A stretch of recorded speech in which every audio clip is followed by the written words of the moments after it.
Well, thanks for tuning in and welcome back to the shop. This is our 2013 Mitsubishi Fuso FG that I'm slowly turning into an overland camper. And I think today I've got enough in place to finally finish wrapping up attaching the camper box to the subframe of the truck. Well, if you haven't seen the previous videos of what I've been working on, we now have over center latches to pull the camper box down tight and 1-inch pins going through the aluminum of the camper box through the steel of the subframe at the back. Now at the front, it's not quite the same, but we do have a similar setup with an over center latch pulling the camper box and the subframe tight together so that we can put a pin through here. This whole process has taken about 3 times as long as I was expecting, but I think today the last thing I need to do is install the front pins, and then this setup roughly is complete.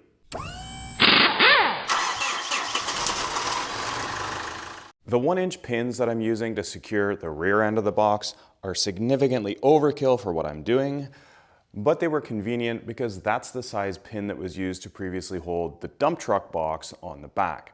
In the front, we don't have dump truck box mounts, so I'm using a significantly smaller pin. Now, initially, I bought these 1/2-inch hitch pins. However, as it turns out, they're pretty loose and I don't want rattly pins up here. And you might ask why I had 1/2-inch hitch pins to start with. Well, I didn't measure the hole when I went to the store to buy the hitch pins, and I just figured that 1/2 was about the right size based on my memory. I was wrong. So I measured the hole and it was 9/16, and I went back to the store to buy some 9/16 hitch pins, and they don't have 9/16 hitch pins. So I've got 5/8, and that runs us into the next problem. Clearly, 5/8 doesn't fit into 9/16. And obviously I knew that when I bought the pins, and I have what I figure are 3 options here. I can use the 1/2-inch pins and I can sleeve them to make them larger so they fit properly. But if that was my plan, I wouldn't have bought the 5/8 pins. I have 2 options on the 5/8 pins. One, I can put the 5/8 pin in my lathe and turn it down so that it fits properly, or I can make the holes bigger. Considering the small amount that I would be taking off here, it's fairly insignificant. For strength, it's fairly straightforward and probably the easier option. However, in my mind, the bigger reason to drill out the hole versus shaving down the pin is that this is a standard off-the-shelf pin. They're available all over the place. If anything happens in the future and this pin is lost or damaged, it's much easier to go to the store, buy a replacement, and just stick it in on the hole that's been modified versus buying one of these and having to modify it again. So for that reason, I'm about to drill out some holes. It might not seem like much, but drilling out this hole to 5/8 with a cordless drill in that tight of a space on a little bit of an angle because I can't get it perfect, it's not going to be the easiest thing. But the only way to start is just to start. So here is hole number 1, and I've already hit my first snag.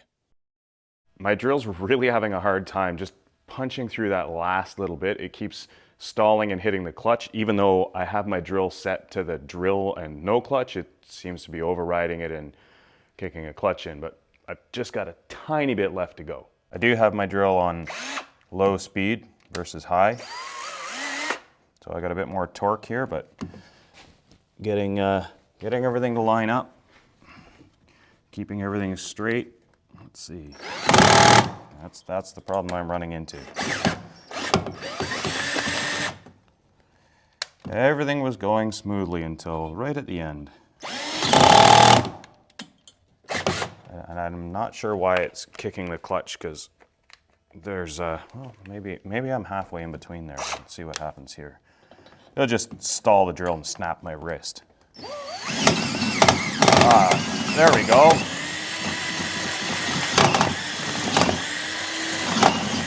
All right, I think I know what was happening. So I've been on drill setting, which shouldn't really have a clutch. And what I did was I went a little bit past. I didn't want to go to like hammer, but I thought maybe this is just off by a bit. There's little detents where they lock in, but by just going a little bit past, I got a little bit more clutch-free action. And now I'm 1 hole out of 4 ready to go. The other side went basically the same. Let's just say that there's 2 holes out of 4 there now. And this is where I run into my next snag. You see, because I can't get the drill to line up perfectly, because the headache rack is here, it's pushing the drill out just a tiny bit. That means that my second hole doesn't perfectly line up with my first, which means yet again I have to take the camper box off to drill the last 2 holes, put it back on to line things up, and then take it off again to drill the 2 holes through the mounts on the front of the habitat box.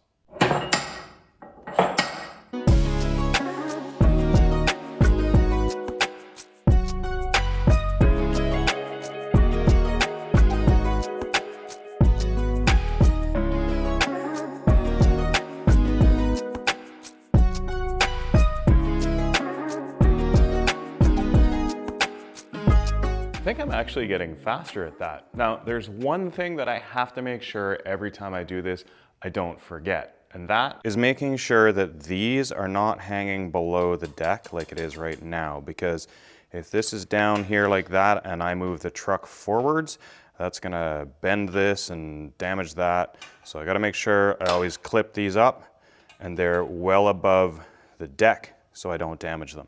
In fact, I should probably come up with some sort of little 3D printed clip that allows me to clip this to this so that everything's locked in place, because as this truck bed comes forward, it actually slopes up because the rear end of the truck sits a little bit higher than the front.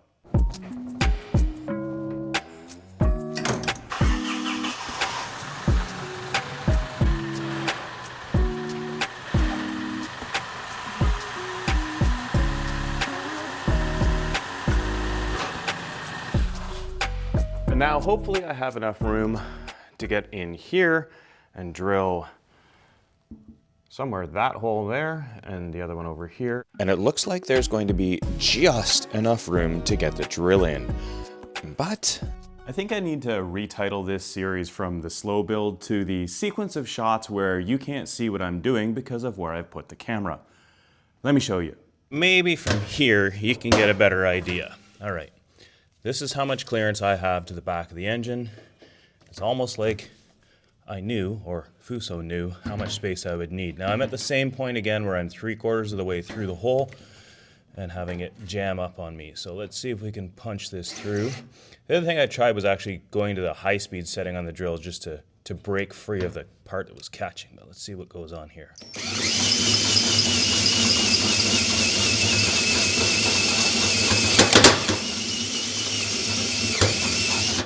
Oh, we're so close.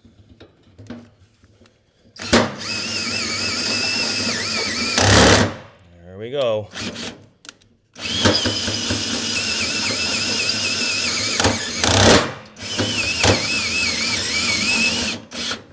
don't know what it is about the end of the hole. It goes through 90% of what I'm trying to drill and just can't get through the last little bit.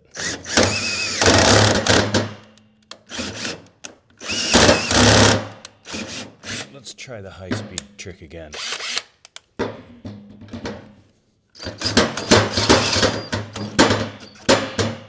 That's just making a lot of noise on the deck.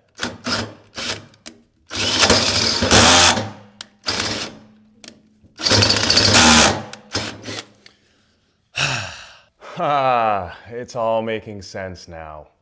Taylor, you're right. I should have had a millwright come and drill these holes for me. Now, for all of you who have been wondering for years why your intake has this little recess in it here, it's because Fuso knew that one day I was going to need to be able to get my drill here to drill this hole.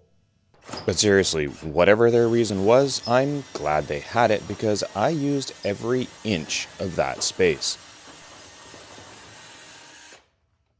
These holes should now be ready for the pin. Perfect. And just like that, we now have 4 right-sized holes on the front tabs on the front mounts. And now I need to clear all this stuff out, put the camper box back in place, lining everything up perfectly, marking the 2 holes that'll go here so that I can move everything back again and drill the 2 holes. Oh, and it's really important to note that during the process of filming this episode, no millwrights were physically hurt as a result of what we were doing. Emotionally, maybe, but you know, they're millwrights, they'll forget in 5 minutes. Once I get the tabs back up in position, I'll be able to put my drill bit through here and mark the hole on the aluminum tab. And to make that easier, I've used my old tape trick, so all I have to do is get a little center dot on the tape and we should be good to go. Now before I do that, I want to show you something. Hear me out, I'm not trying to sell you into some pyramid scheme. As you know, I'm frequently running out of time on my projects. I never get done in the time that I'm expecting to get done. And I found something that actually gives me back time. Oh boy, here we go, off the deep end. No, give me a couple seconds because time is important and I want to show you how I've gained back hours of time. We're coming into spring and summer right now, and there's something that I have to do all summer long that I no longer have to do. And there's a high probability that you're also spending hours of your time, possibly even weekly, doing this task. Let me take you outside and show you why I'm not doing it anymore. I want to introduce you to mow. Mow cuts all my grass.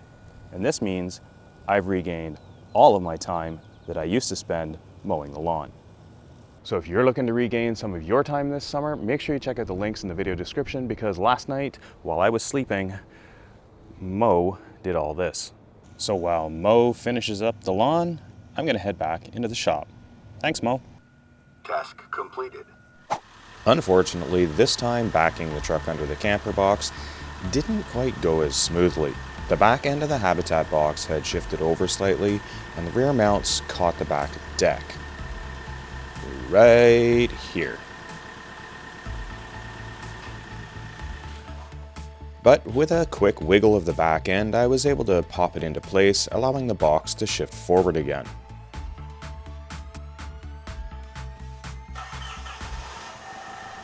I do have a plan for a system to help guide both the front and rear into place properly, but I need to get the basic mounts complete before I can work on the alignment system.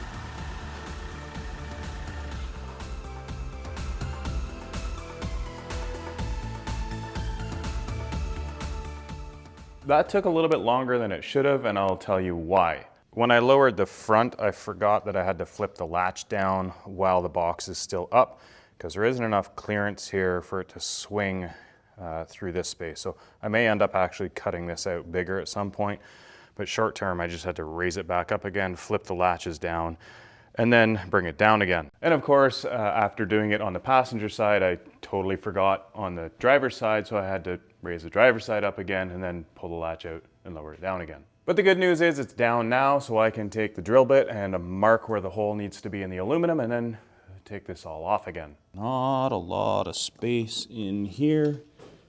Let's see if I can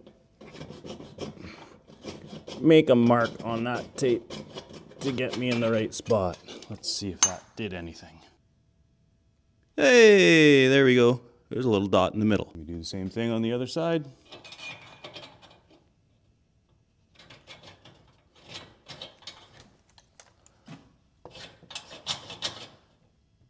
Great shot, can't see anything. Neither can I. Let's see if that did anything. I can just see, no I can't. But what I can see is that plug that I forgot to plug back in the last video. Should do that before I forget again. This was a lot easier with the cab tipped up. Why don't you tip the cab up? Yeah, why don't I tip the cab up? I think we are all right on this hole. There we go. Now we can see. It looks like the tape is torn. I think we can actually still get a center mark out of that. So I'm gonna pull all this back off again. Once again, hole drilling time, this time in the much softer aluminum, which should be much easier. If you've ever had thoughts or wonders about how torsionally strong this camper box is, I'm gonna show you something. This foot is completely off the ground. So there's absolutely no weight being lifted by this corner, yet we are definitely clear of the truck. And I don't see the back corner sagging down a whole bunch. I mean, it might be very fractionally, but 3 legs holding the whole thing in the air. I've given a quick center punch in there. I'm gonna start out with a smaller drill bit, drill both of these tabs through at that size, and then step up to the 5/8 bit. Now, as in when I drilled the holes in the back, it is absolutely critical that this hole is continued on the parallel path of the center line of the two tabs up here. And I'm not really sure how I'm gonna do that, so all I can do is my best to keep this a straight perpendicular shot to the aluminum tab, horizontal, and same with front to back. Not sure how I'm gonna make this happen, but we're gonna see.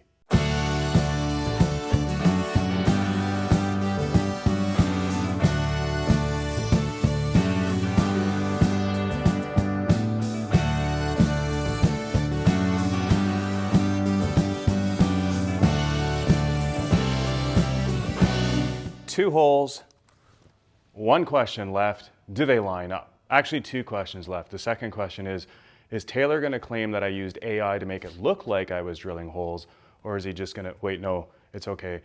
Taylor won't get this far in the video. His attention span's not long enough, so we're good.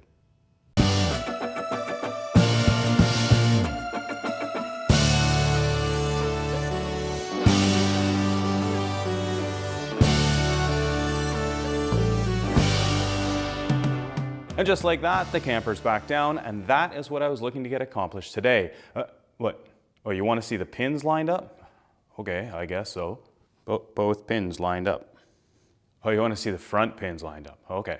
Of course the front pins lined up. Why would the front pins not line up? Pin 1 and pin 2.